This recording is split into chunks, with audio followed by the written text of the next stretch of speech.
They called it a gift, a surprise, something to lift my spirits. That's what my daughter said when she showed up at my door that morning with a wheeled suitcase and a smile a little too tight. Just a little getaway.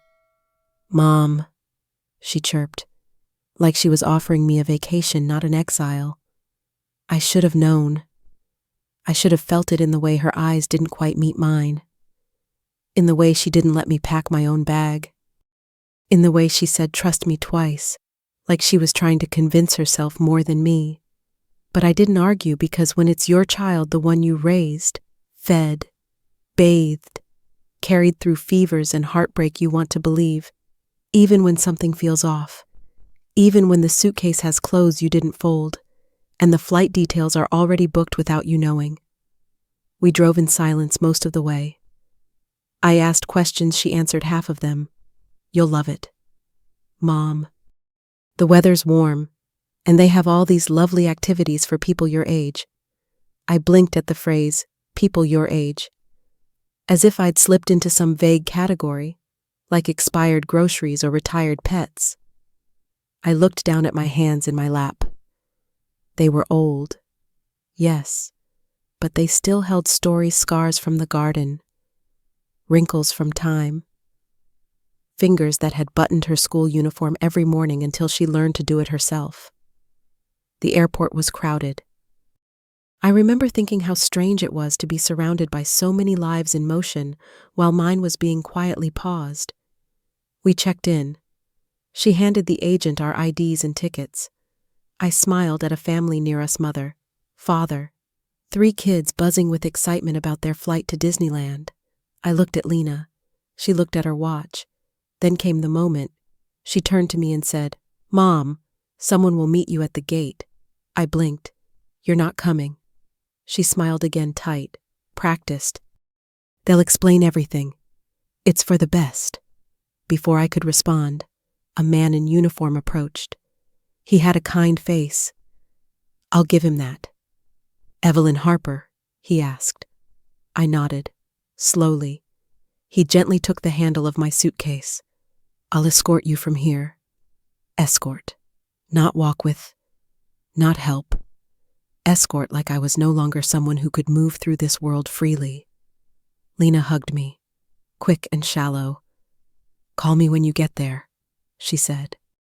But I knew, in that moment, that my phone wouldn't work, that something had already been signed, changed, decided, and I was right. The flight wasn't to Florida. It was to a quiet town in the middle of nowhere, where a facility with bright white walls and polished floors waited for my arrival. They called it the Rest Haven, a name that sounded more like a sigh than a home. When I stepped off the plane and saw the sign with my name held by a nurse I'd never met, something inside me shifted. It didn't break, not yet. It just bent, quietly, like a tree leaning into the wind, unsure if it will snap. That night, I sat on a bed someone else had made, in a room someone else had chosen, with belongings someone else had packed. My birthday was in 2 days. I would turn 65 in silence. They didn't say they were locking me away. They said they were caring for me. But even compassion, when stripped of consent, feels like a cage. I wasn't cast out of the family. I was just placed somewhere they never had to visit. There was a time when her voice could stop my world, when Mom wasn't a burdened breath or a whispered excuse, but a bright, clear sound that cut through crowds and called me home. I remember the first time Lena said it. She was barely 2, sitting in a high chair, covered in mashed banana and Cheerios, and she looked up at me with those wide, impossible eyes and said, Mama, like it was the most natural thing in the world. I laughed so hard I cried. We were alone, in a 3rd-floor walk-up with peeling wallpaper and one heater that barely worked, but that word made it feel like a palace. From that moment on, I lived for it. Every scrape, every story, every sleepy confession after nightmares, I was there, absorbing it all, stitching myself invisibly into her days.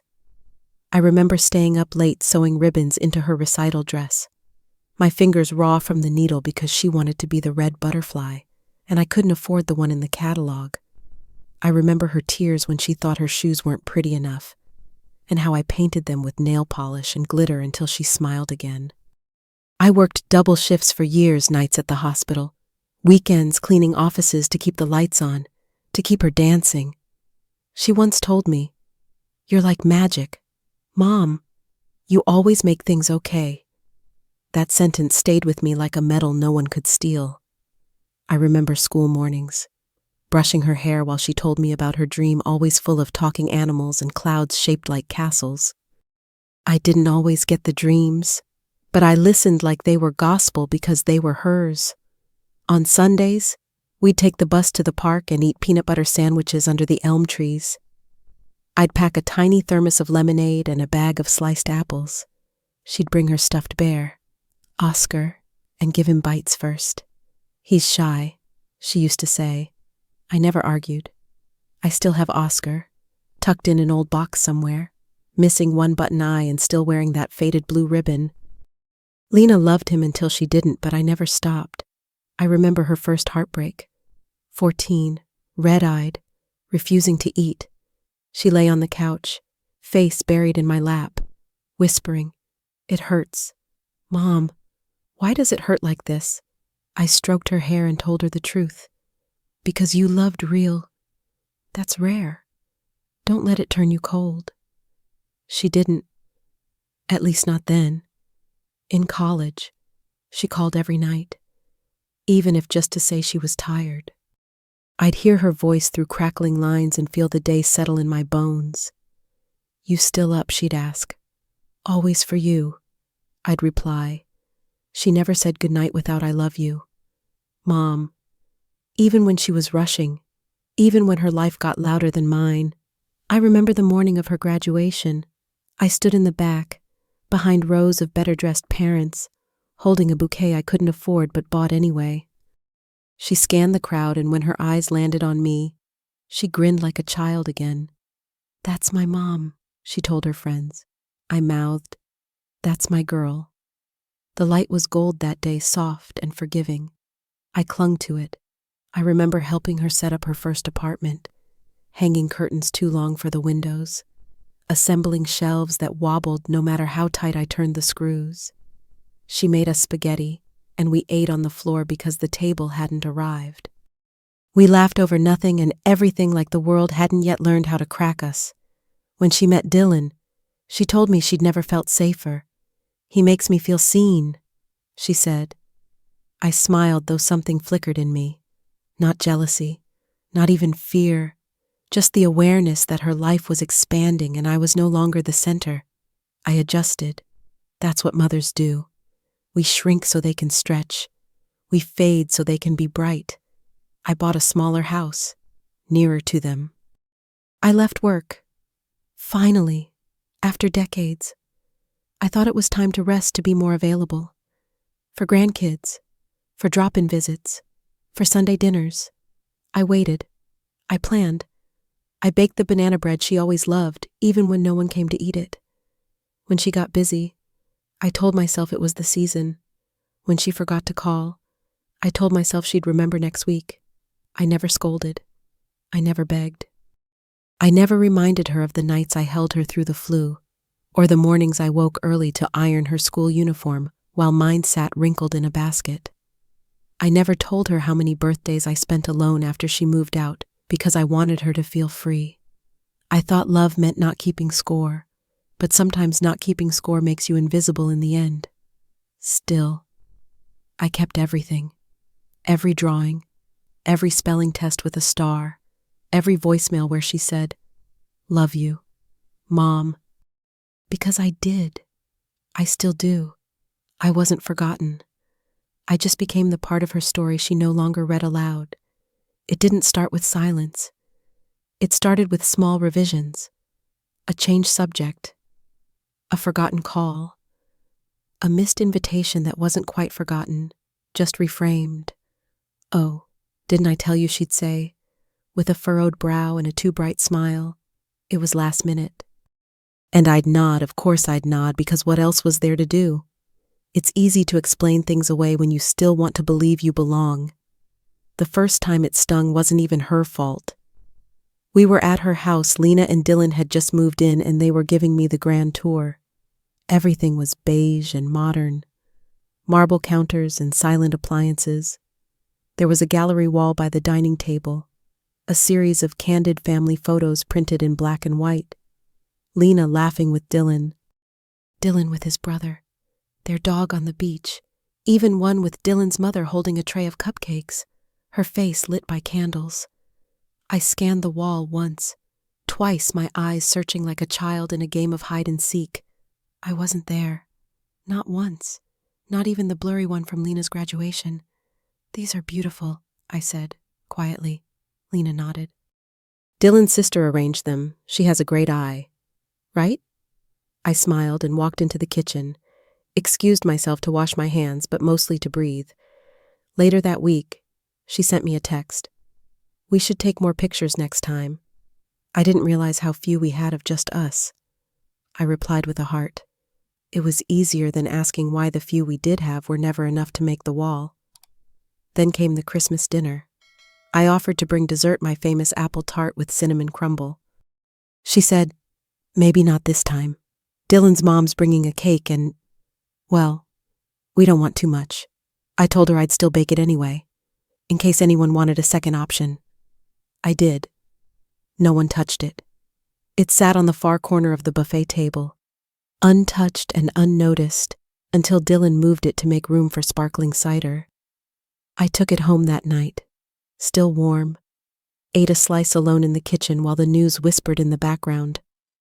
I told myself it was fine, that I was tired, that maybe I was overthinking, but it kept happening.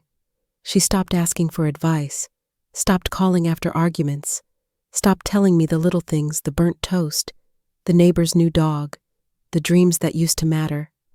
I became an update, a status, something to manage, not hold. She'd call when she remembered, or when Dylan reminded her, "Mom, sorry I've been so slammed. Everything's been chaos." I always said, "That's okay, honey," even when it wasn't. The final crack, I think, came during that brunch, a baby shower for her friend, hosted in their backyard. I was there technically. I'd brought a gift, sat at a fold-out table near the edge of the crowd. Everyone else had name cards. I didn't. When I asked Lena where to sit, she looked around and pointed vaguely. "Anywhere's fine." "Mom." I sat by the bushes, took 2 sips of punch. No one noticed when I left an hour later. No one texted to ask where I went. It's strange how erasure doesn't feel like one great slash, but rather like 1,000 small omissions, until you realize your name hasn't been spoken out loud in hours. One night, I overheard a conversation between Lena and Dylan. I hadn't meant to. I was in the hallway, bringing her an old photo album she'd asked for. She was saying something about boundaries and emotional pressure, and how Mom means well, but sometimes it's a lot. I didn't knock. I turned around and placed the album by the door. She never mentioned it again. I never brought it up, but it stayed with me. That word, a lot, like I was weight, a presence to be minimized, a volume to be lowered. Even on my birthday that year when she called at noon instead of breakfast like she always had, and said, "Oh shoot, Mom, I forgot happy birthday things have been so crazy this week." I told her it was okay, that I hadn't expected anything, but I had. Of course I had. Because I was still the woman who ironed her recital dresses and packed emergency peanut butter sandwiches in her backpack. I was still the woman who picked her up early from school when she had a stomach ache and stayed up all night making sure she didn't have a fever. I was still her mother. But somewhere along the way, she had rewritten the role, recast me as a shadow, and I accepted it quietly.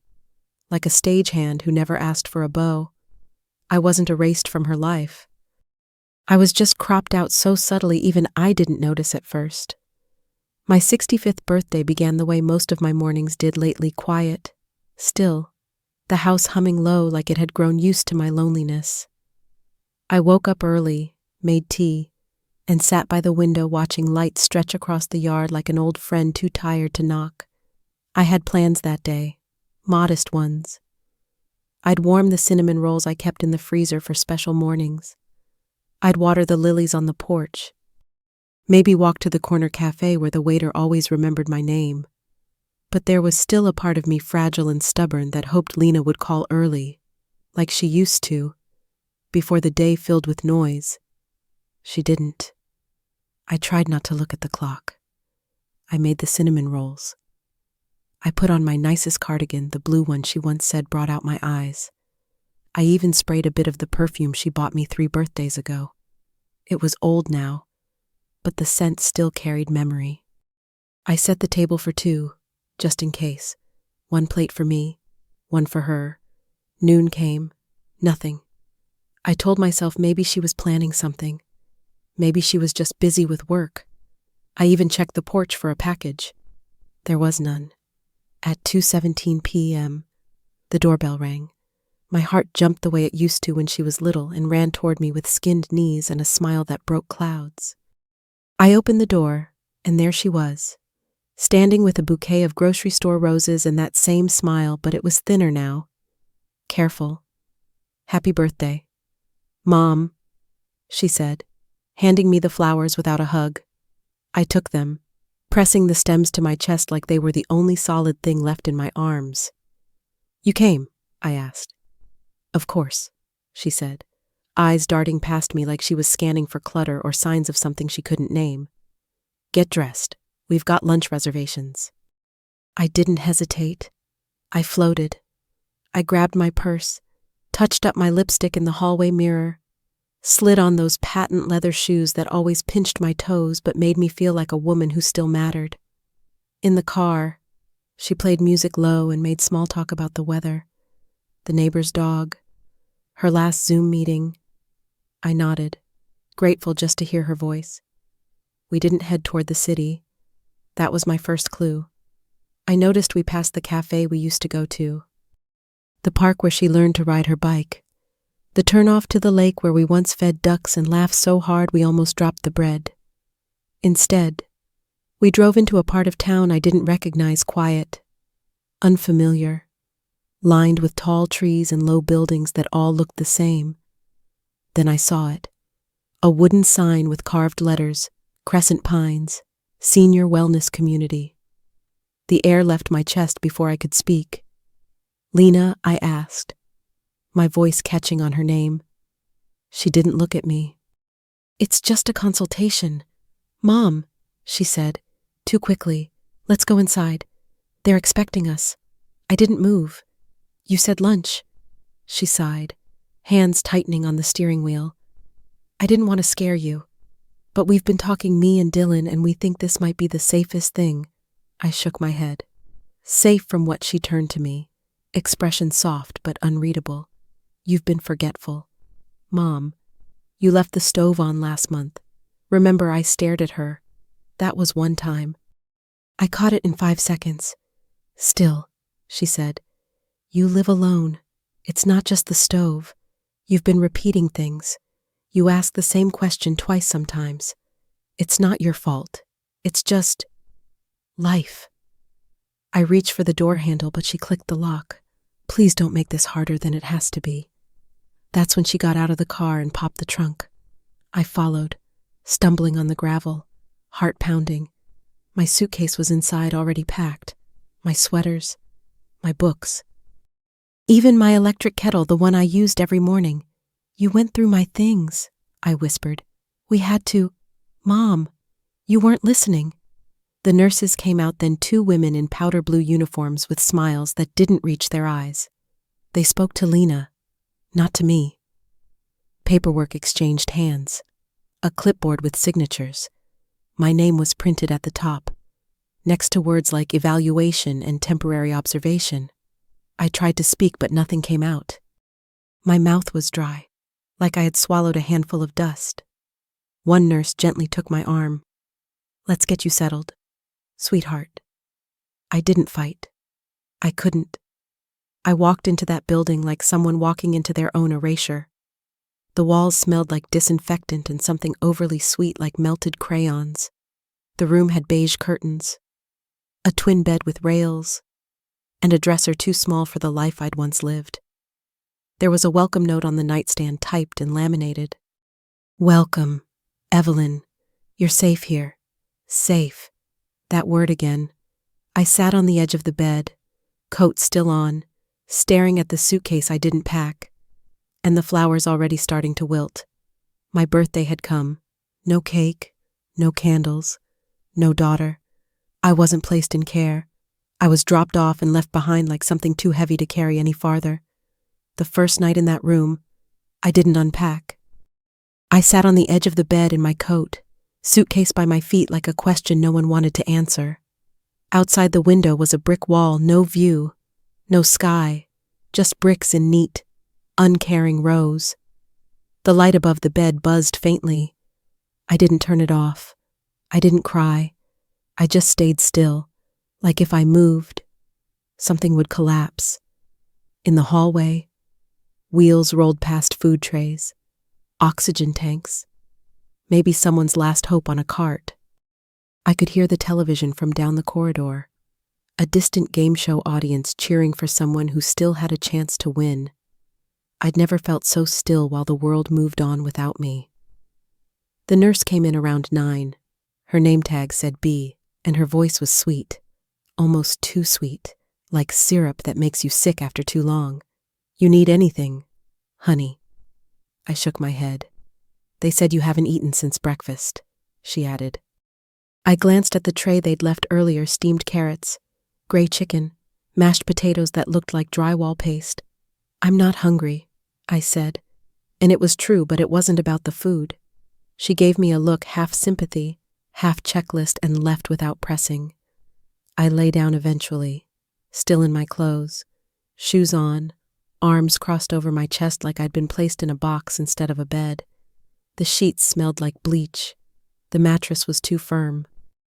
The silence was the loudest thing in the room. I didn't sleep. I stared at the ceiling and thought of everything I had said yes to in my life.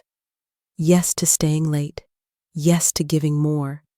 Yes to being the quiet one, the easy one, the reliable one.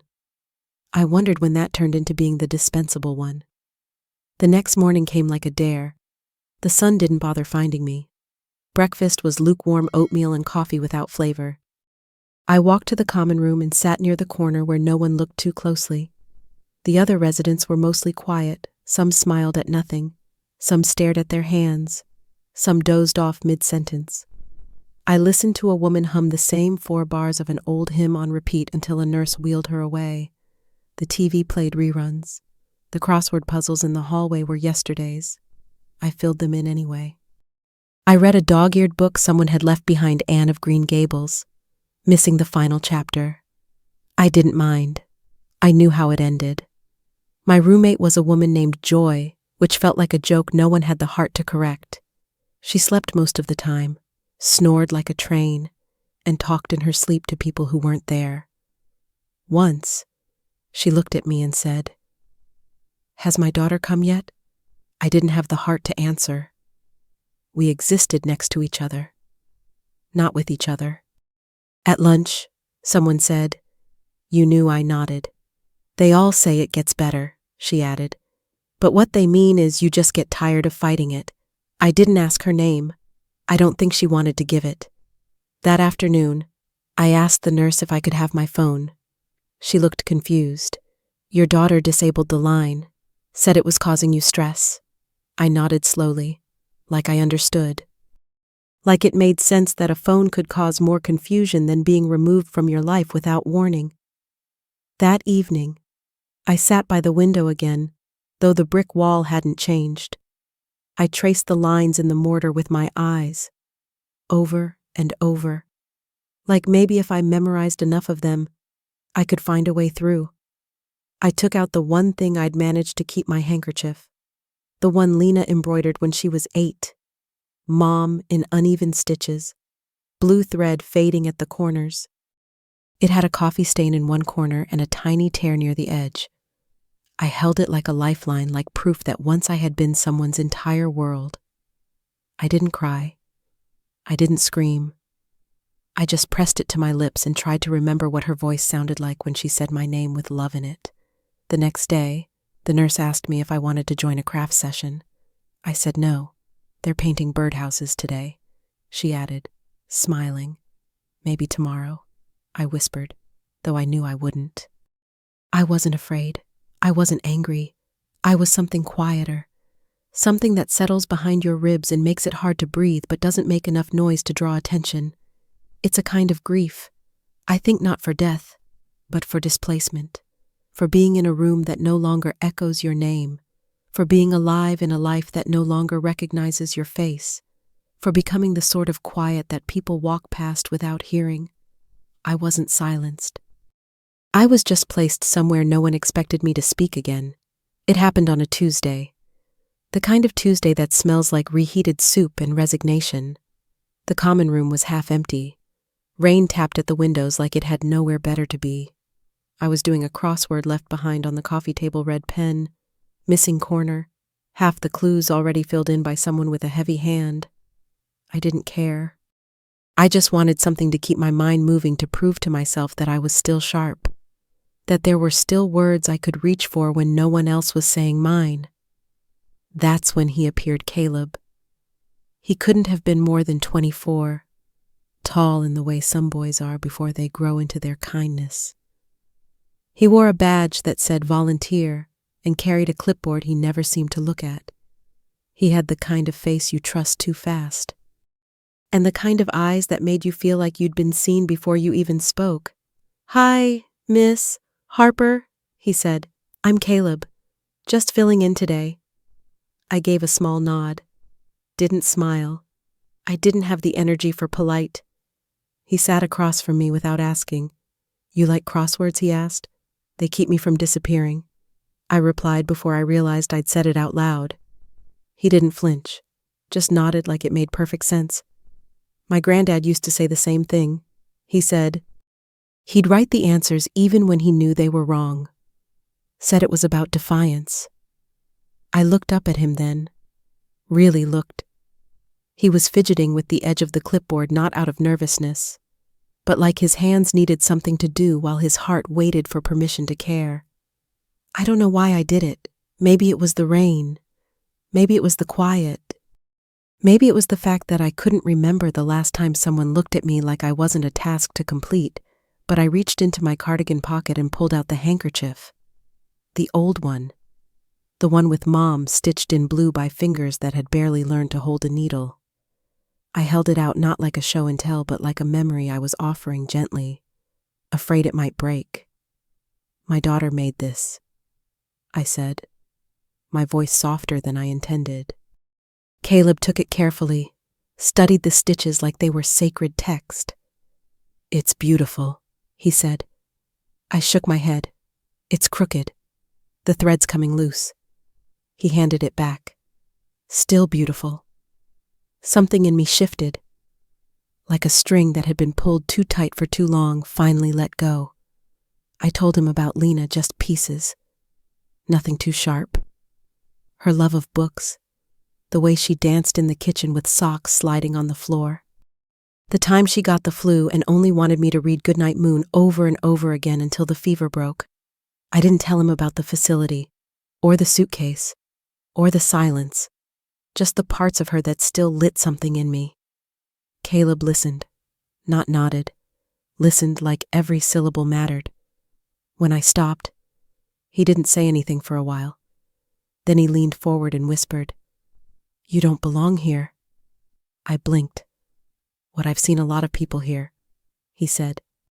"People who need this, who've let go, but you're not lost." And for a second, I almost believed him. I almost let it matter. He didn't stay long. He had other rooms, other residents. But before he left that day, he turned back at the door and said, "I hope someone remembers the story behind that stitch. It deserves to be told." That night, I held the handkerchief tighter than ever. I pressed it to my chest not for comfort, but for memory, for proof, for the quiet truth that even forgotten love leaves a trace. I didn't sleep. But I dreamed anyway. I dreamed of a girl with blue thread on her fingers. And the way she once called me magic. I wasn't holding on to cloth. I was holding on to the last time I was still someone's whole world. The thing about being erased is that, for a while, you start to believe it. You start to think maybe they're right. Maybe you are forgetful. Maybe you do need to be protected. Maybe silence is your safest choice. But then someone says just enough to remind you of the outline you used to carry the shape of your own name before it was folded away into someone else's narrative. Caleb's words didn't unlock anything dramatic. They didn't send me storming into hallways or throwing open doors. But they lingered, like steam on a mirror, like the breath before a scream. I waited 3 days, 3 full days of pretending. I smiled when the nurse brought my pills. I nodded through bingo. I even took a flyer for a poetry reading and said maybe next week. But at night, when the halls quieted and the lights dimmed to half their brightness, I began to prepare. I wrote everything I could remember on napkins, on the backs of tissue boxes, on the cardboard insert of the crossword book names, dates, passwords, bank branches, my social security number, the address of a friend I hadn't spoken to in years, but who once told me, "If you ever need out, I'll be waiting." On the 4th night, I waited until Joy snored loud enough to rattle the blinds. I wrapped the handkerchief around my ID and slipped it into my bra. I put on the beige cardigan the staff gave me when mine went missing in laundry, bland, shapeless, unthreatening. Then I sat, calmly, on the edge of the bed and knocked the water glass onto the floor. It shattered softly. The nurse came, concerned, flustered, and as she leaned down to sweep the shards, I leaned the other way and whispered just loud enough for her to hear, "I don't feel right. My chest, it's tight." Those words carry weight in places like this. Within minutes, I was in the observation room, brighter light, softer voices, a little more attention, alone. That was all I needed. I waited until the camera turned left, tracking a nurse down the hall. Then I opened the drawer where they kept the staff emergency phone unlocked, because no one expects a woman with slippers and frail wrists to remember a passcode. I called the only number I could recite backwards in my sleep. May. We hadn't spoken in 6 years, not since her brother's funeral. But the second she picked up, she didn't say hello. She just said, "Where are you?" I told her. She was already moving.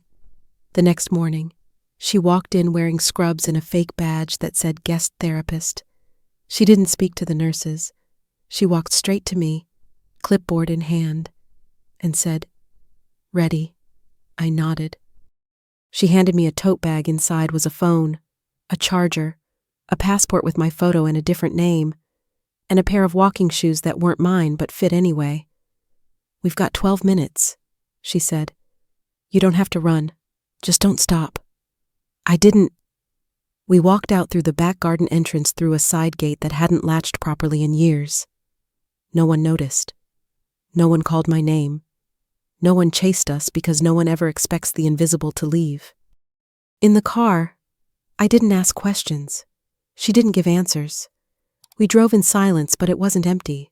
It was full of breath, full of the kind of quiet that doesn't come from fear, but from resolve. She dropped me at a safe house 2 towns away. Before she left, she looked at me hard and said, "You still know who you are?" I didn't answer with words. I just pulled out the handkerchief and let her see the name stitched in crooked thread. She smiled. Then she was gone.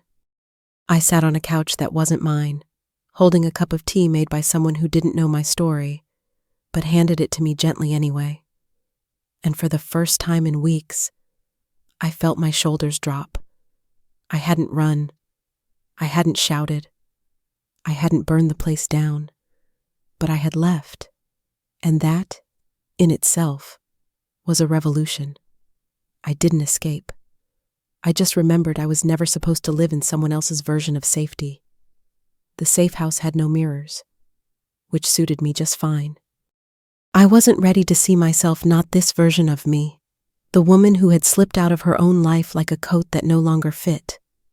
There was an old laptop in the corner, dusty but still functional.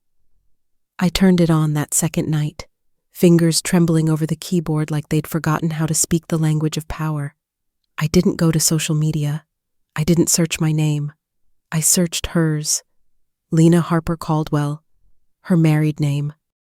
The one that used to sound strange on her mail but now showed up on newsletters, blogs, committee rosters. She'd built a life, and she'd done it without me. That part didn't hurt. What hurt was realizing how deliberately she had rewritten me out of it. A family photo on her real estate firm's website, Lena, Dylan, their 2 dogs, and extended family. Dylan's mother sat beside them, smiling as if she'd birthed Lena herself. Underneath the image, a caption rooted in family, built on trust. I kept scrolling, a Facebook post from 6 months ago, celebrating Mom's strength today. She's the reason I believe women can do anything. It was not about me. It was about Dylan's mother. I read the comments. You're so lucky to have her. She raised a powerhouse. You're her legacy. I didn't comment. I didn't cry. I just closed the browser and sat in the dark until the walls stopped shaking. The next morning, I went into the documents folder where May had downloaded a set of files for me: bank statements, transaction histories, credit reports she'd pulled through someone who owed her a favor. I wasn't sure what I was looking for. Maybe nothing.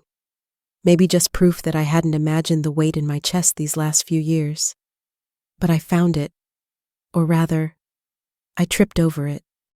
A wire transfer, small, recurring, from my old account, the one Lena had legal access to as my financial proxy, to an LLC I didn't recognize. I looked it up. It was a holding company registered under her name and Dylan's, for property investments. The business registry said it had been active for 3 years, funded quietly, steadily, through bits of my savings. I found documents authorizing the transfer of a property, my father's land in Vermont, that I hadn't seen or stepped on in over a decade, but had never sold. Somehow, it was gone now, signed off in a digital transaction with my name on it. Only it wasn't my signature. I stared at the loop of the E, the tilt of the R. It was perfect. Too perfect. Mechanical. Not the hand of a woman who sometimes shook after folding laundry. Not the hand that stitched Mom into blue thread 30 years ago. It was forged, cleanly, and legally. I kept digging. Tax records showed someone had filed returns in my name for the past 2 years, returns I hadn't seen, using deductions I'd never claimed. I found a copy of a durable power of attorney I didn't remember signing, notarized by a name that rang no bell, witnessed by Dylan's colleague. The pieces didn't fall into place. They clicked cold and exact. Lena hadn't just taken over my life. She'd prepared to erase it entirely. And I had made it easy. I had handed over keys, passwords, documents, and trust like it was candy to a child, because I believed that love meant access, that being a good mother meant always saying yes, even when your gut begged you to pause. I closed the laptop slowly, like sealing a coffin. I didn't scream. I didn't throw anything. I brewed tea, black, strong, no sugar. I sat by the window, watched a squirrel dart across the power line like it knew where it was going. And I whispered, not to anyone else, but to myself, this is not how your story ends. That evening, I called May. We need to move, I said. Not away, just forward. She knew exactly what I meant. The next morning, I signed papers under my new name. May opened a trust and account that couldn't be touched, even by blood. I wrote a letter 3 pages, handwritten, stored in a sealed envelope labeled, "Only if I disappear again." And then I lit a single candle in the kitchen, not for prayer, not for memory, but for clarity. For the first time in a long time, I wasn't mourning. I was watching the wind shift and realizing it wasn't there to blow me down. It was there to carry me out. I wasn't betrayed by a stranger. I was rewritten by the person who once called me home. Healing never announces itself. It doesn't arrive with trumpets or revelations or a choir of voices saying you've made it. No. Healing is quieter than that. It is the sound of your own breath in a room no one controls but you. It is the creak of a wooden floor beneath your own feet, not pushed, not guided, not directed, just walked by choice. The house May found for me wasn't remarkable. One floor, sagging porch, wallpaper peeling at the corners, but it was mine. Not legally yet, not permanently, but mine in the way I held the key, turned the knob, shut the door behind me, and knew no one else would call it theirs. The silence inside wasn't heavy like it had been in the facility. It wasn't the silence of being forgotten. It was the silence of being alone without being erased. I took slow steps.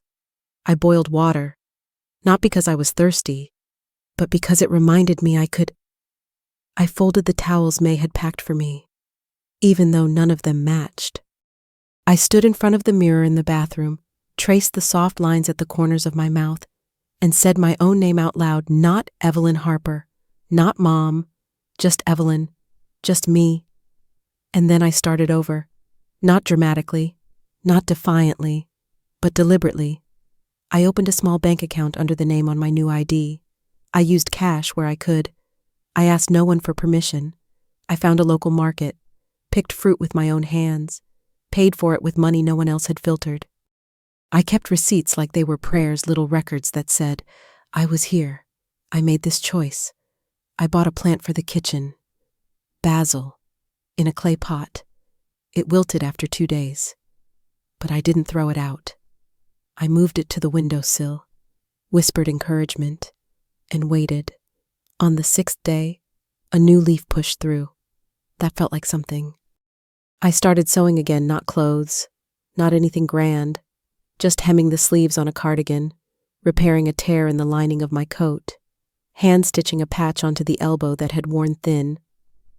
One night, I pulled out an old square of fabric I'd saved in the bottom of my bag, found a needle, and stitched 3 letters across it, EVE. My name, not the one someone assigned to me, not the role someone scripted for me, the one I chose to reclaim. A week later, I adopted a cat from the shelter, Charlie, an old gray Tom with one torn ear and eyes that didn't trust easily. He hissed the first time I reached out, then curled at my feet 3 hours later and didn't leave. I didn't need affection. I needed witness, and Charlie gave me that in silence. The first piece of mail came a week after I moved in, a letter from the Department of Justice, formal, quiet, like everything in my life now. They acknowledged receipt of the packet May had sent anonymously. An investigation is underway. It said they didn't need a statement. Not yet. They only needed me to know the thread I had pulled was unraveling something bigger than me. I folded the letter 3 times and tucked it beneath the floorboard, next to my new documents and a note labeled, If I am ever disappeared again. Read this first. I didn't write it in fear. I wrote it so I wouldn't forget I had come this far. I spent mornings watching the trees shift, evenings drinking tea by the open window. I read fiction again, slowly, letting sentences settle into me like music. I donated quietly, anonymously to a fund for elder abuse legal advocacy. I wrote a letter to the organization, not about me, about the others, about how easy it is to become invisible when someone speaks for you without asking. I received a thank you card, unsigned. It was enough. I didn't look up Lena. I didn't try to follow what came next for her. I imagined she had crafted her story one where I'd lost touch, lost time, lost sense. I let her keep it. That version of me no longer existed. She'd built it, but I had walked away from it. That was enough. One afternoon, I wrote a new will. Left everything in the trust May helped create to a scholarship for single mothers over 50. Not because I was bitter, because I wanted the ending of my story to make room for someone else's beginning. I wrote letters, short ones, to people I had known but drifted from, not to rekindle, just to say I remember. You mattered. I kept one letter for myself. I wrote you waited too long, forgave too much, loved too quietly, but you were never wrong to do so. You were just never meant to stay forgotten. I signed it with my full name and read it aloud. Charlie blinked. I smiled. It was enough. Healing, I've learned, is not about returning to who you were. It's about choosing who you'll be when no one is directing your lines. And I choose her. The woman who stitched her name by hand. The woman who eats alone and does not feel lonely. The woman who does not need to be called mom to know she has value. The woman who woke up in the middle of erasure and rewrote her place on the page. I wasn't rebuilding the version they lost. I was becoming the woman they never stayed long enough to know. If you are still listening, maybe it's because you've stood somewhere like I did, quiet in a hallway that used to carry your name, wearing clothes you folded yourself, waiting for someone to look back and say, "Come in, you still belong." Maybe you've been handed a bouquet instead of an apology, a signature instead of consent, a version of care that felt more like exile than comfort. I can't tell you how to reclaim what they never gave you space to grieve. But I can tell you this: your absence was never a reflection of your worth. They didn't leave you behind because you had nothing left to give. They left because they couldn't carry the weight of your history while building a life that erased you. That is not your shame to hold. That is not your truth to carry. You can choose again. You can name yourself again. You can stitch letters into fabric and call it survival. You can sit in silence and let it feel like freedom, not punishment. You are not the version of you they buried in decisions made without your voice. You are not the background to someone else's portrait. You are not a chapter closed quietly. You are the author, still writing. If you've ever stood outside a room you helped build and weren't invited back in, if you've ever felt like your love became too quiet to count,